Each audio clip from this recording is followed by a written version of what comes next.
Hi again, everyone. Gary Digital Williams here on Boxing Along the Beltway, our Beltway boxing news and notes for this week. And had a little bit of a delay, but we have a lot to talk about this week and so much going on. Got to go ahead. Big boxing even tonight as we record this. Tonight's Saturday. Big boxing on HBO involving one of our Beltway boxers. And also some other great news, good news in the amateurs as well.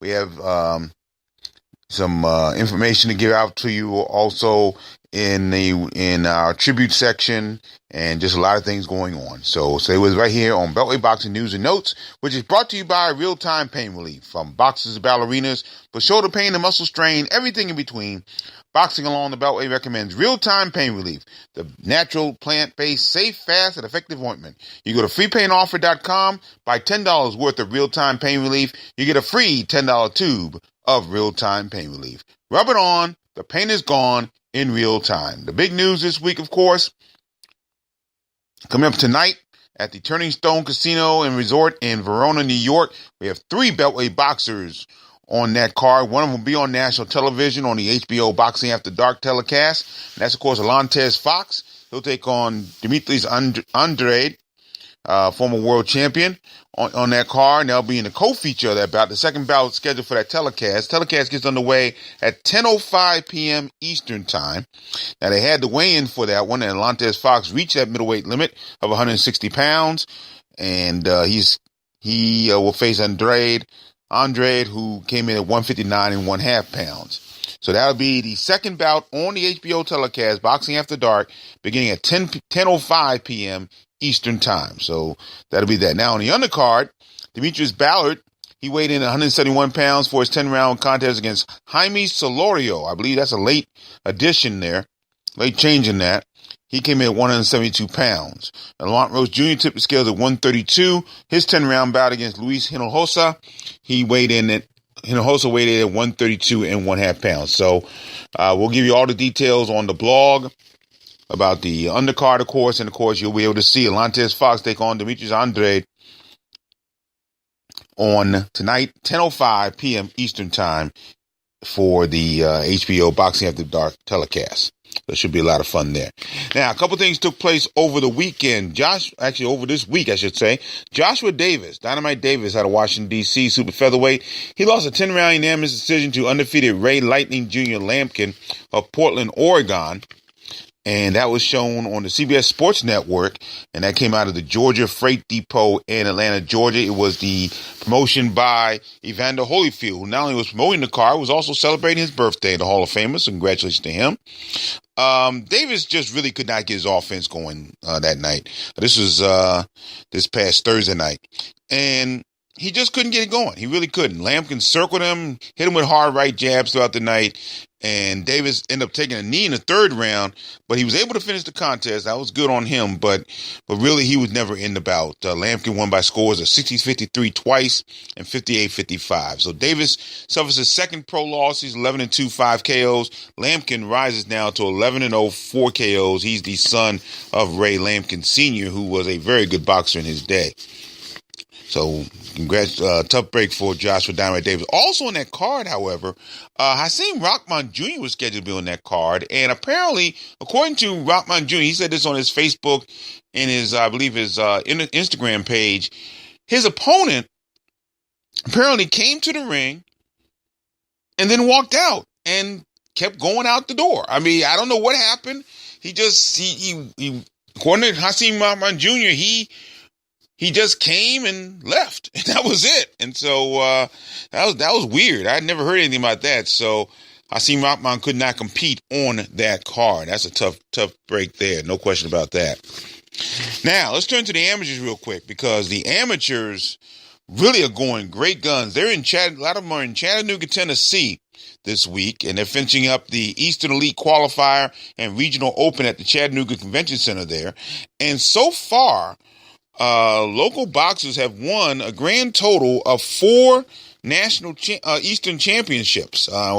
They will be heading to the Nationals in Salt Lake City, Utah. But They won a number of championships. First of all, Kalik Harrison out of Fort Washington, Maryland, won the Bantam 106-pound championship. He won a 3-2 decision over Malachi Davis in Albany, New York. That was on Wednesday afternoon. Samari Everett of Baltimore captured the Pee Wee 60-pound title, a 5-0 decision over Javon Robinson of Oxford, Pennsylvania. Meanwhile, in Friday's action, Stacy Selby out of Baltimore, Maryland, by way of Washington, D.C., he captured the junior 132-pound title with a 3-2 decision over Julio Castellano of Spring Hill, Florida. Dante White stopped Michael Molden of Knoxville, Tennessee. He won the junior 176-pound plus championship. So congratulations to them as well. Dante White really done well in the last few weeks, last few months, should say. And another Baltimore area boxer, Malik Warren out of Catonsville, Maryland. He's in the finals of the youth 132-pound class. That'll take place today.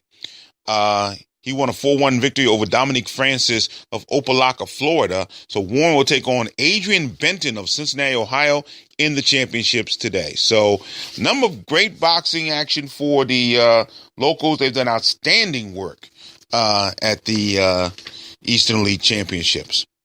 So congratulations to them as well. We're a little late on this, but we do want to give our congratulations to Swift Jarrett Heard, who successfully defended his IBF Junior Middleweight Championship this past Saturday at the Barclays Center in Brooklyn, New York, 1 week ago. Heard scored a 10th round TKO over former world champion Austin No Doubt Trout. And this is a great bout. I mean, Heard did pretty much what he normally does, which is become the norm for him. He breaks people down in the later rounds, and again, I'm so impressed that he does not get flustered in the bright lights. I mean, he just does an outstanding job. He started off slowly, and Trout was able to establish his jab in the first 2 rounds, even though he was fighting for the first time in 17 months. And then by the 6th round, Heard took complete control of the bout, hurt Trout with a right hand, staggered him in the corner. Trout came back in the waning moments of that round. Heard had a cut in the 7th round over the left eye. That was part of a headbutt, but he kept going. And that's the great thing. He kept going. In the 8th round, Heard started to damage Trout's eye, and by the 10th round, Trout could hardly see out of that eye, and that's why the bout was stopped. It was an amazing win for him again. And again, it puts Jarrett Heard among the top. I think he's definitely among the best. No question about that. And he could be very close to being the first Beltway boxer since Mark Too Sharp Johnson to be regarded as one of the top 10 pound-for-pound boxers in the world. He'd have to beat either Jermell Charlo, the WBC champion, or the WBA title holder, Erislandy Lara. They also won on that night. Charlo put on a great show. First round knockout of Erickson Lubin, a crushing knockout in that one.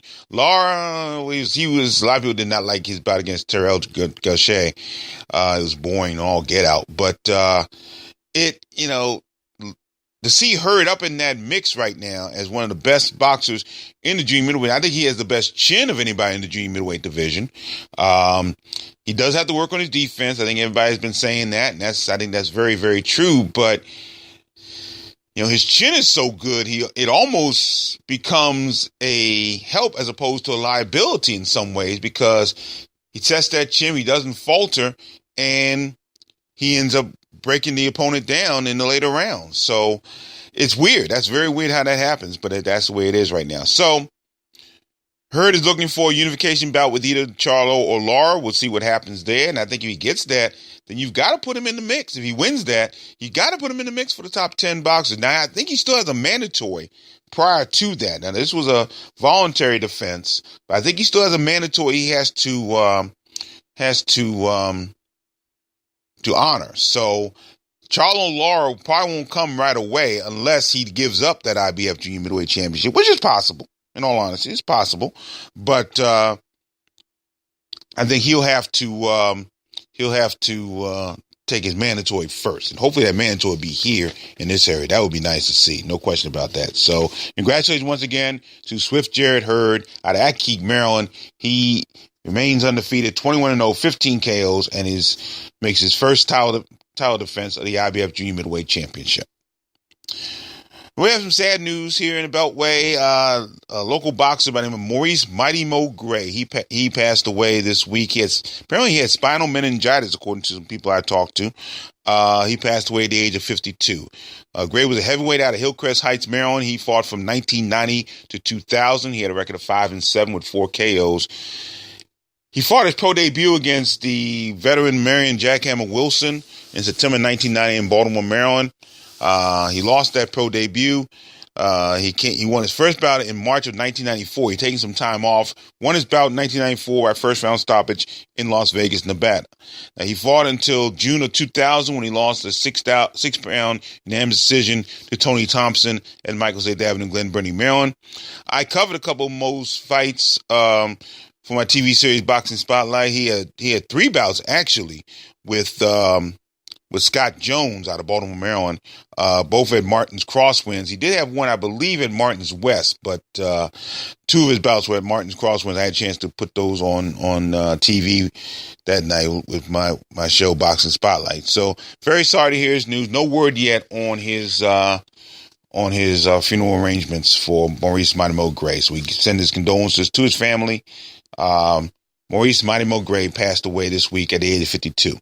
Now, last podcast, I had a chance to talk a little bit. Actually, no. When Juan and I were doing the show at the ABC Sports Complex, we talked about the passing of Bernard Boogaloo Roach, who was a master trainer. And it's going to be interesting tonight because Lamont Roach Jr. and Demetrius Bow will go in their first bout without Bernard Roach in their corner. Of course, Bernard Roach passed away last week. Actually, almost 2 weeks ago now, but they're waiting until after this 2 bout to have his services, and his services will be held. We have that information for you. So the service for Bernard Roach, there'll be a wake on Thursday, October 26th from 6 to 8 p.m. That'll be held at the Spirit of Faith Christian Center, which is located at 2261 Oxen Run Drive in Temple Hills, Maryland. That'll be from 6 to 8. There'll be a wake for Bernard Roach on that night. The funeral will be held at the same location on Friday, October 27th. Spirit of Faith Christian Center. Viewing at 9 a.m. The service is at 11. So that'll be Friday, October 27th. Viewing at 9, service at 11. Then there'll be a burial for Mr. Roach Monday, October 30th. That'll be held at the Maryland Veterans Cemetery. That'll be in Cheltenham, Maryland. So that's where he'll be laid to rest there. But once again, the wake from 6 to 8 p.m. will be Thursday, October 26th. Spirit of Faith Christian Center. Once again, the address, 2261 Oxen Run Drive in Temple Hills, Maryland. And then the funeral will be Friday, same location, from beginning at 9 a.m. The viewing, the funeral is at 11, and the burial is on Monday, October 30th in Cheltenham.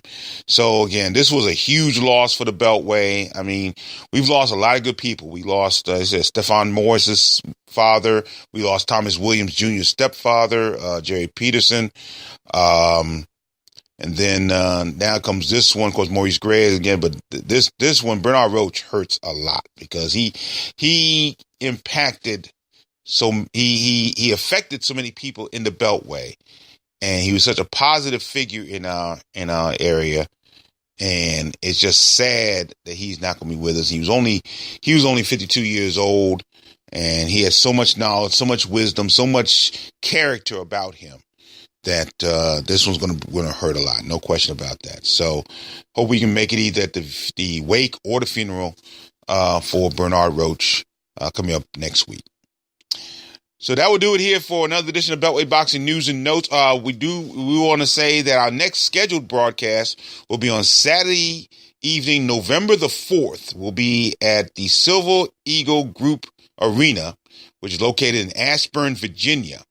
One other thing we want to say before we go. A couple of bouts at the Mayflower Hotel this past Thursday night. The Alarm.com event, that's the event that the press are not allowed to be a part of. We do know Cenk Plana made his pro debut that night, and he scored a first-round knockout in his bout. Moshe Alim and Raikwan Dokiri, I think his name is, they battled to a draw on that card. So we'll give you a full update on the blog sometime this weekend as well. But that was about, again, that we're not allowed to go to because, again, it's 40 employees of alarm.com. So that was it. So that will do it once again for Beltway Boxing News and Notes, which is brought to you once again by Real Time Pain Relief. And if you go to freepainoffer.com, buy $10 worth of Real Time Pain Relief, you get a free $10 tube of Real Time Pain Relief. Rub it on. The pain is gone in real time. Hope to see you November 4th. And don't forget tonight, 10:05 Eastern Time, Alantes Fox on HBO's Boxing After Dark. And he'll be in the co-feature on that card.